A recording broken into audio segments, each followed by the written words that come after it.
Səltənət restoranı ranç yanında 2 xanalı kvartira çıxarıb verəcək yurttaşlar. Taza domdan Evrotəmirdən çıxıb durğan pod ключ. Birinci etajda bir yekə görüb çıxamız. Danışsam taxat qoyulmamasından muamma yox. Biləsizlər, bir yan tərəfdən gəldə olsaq, Gəvxər tərəfdən girəmiz. Bir yandan girsək, Monis tərəfdən girib gələmiz. Getdik. Hürmətli abunəçilər, cayımıza yetib gəldik. Yine birinci etaj, orta podiyes, 2 xanalı taza dom. Girgəndən koridor yurttaşlar. 10 tərəfimiz üçün Qabrazin koridor. Sanucularımız amma dilini. Çəp tərəfimizə girgəndən rakinamız joylashqan. Xay tekstillə panellər qoyulğayını.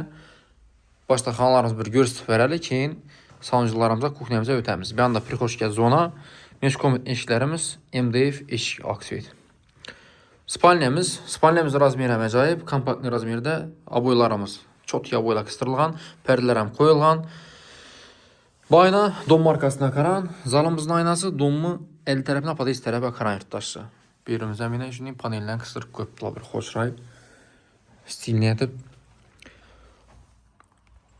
Xanamız zal, dekorativni panel, darak. Şunu edib yarımlaşa basıb qoyubdular yine. Acaralıp durdu zoru. Pərdələrimiz həm ruşnoy tikilgən, yaxşı xili. Lüstralarımız həm qıstırılğayına. Cayımıza gəp yox. Acayip. Так, sanucularımız. Отдельно атып өткенімізден круговой панель bu an dekorativni yaxşı xili, qatlı xili bu. Nastenli patologlarımız natijnoy patolog ekan.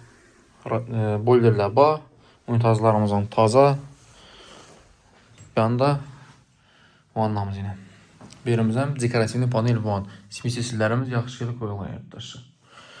Danışıq getəmiz. Bir anda kuxnyamız. Kuxni mebellərimiz üstü teyi qoyulğan komplekt. Qaspitelərəm yine qoyulğan. Ayna arkasına, donma arkasına qara aynamız.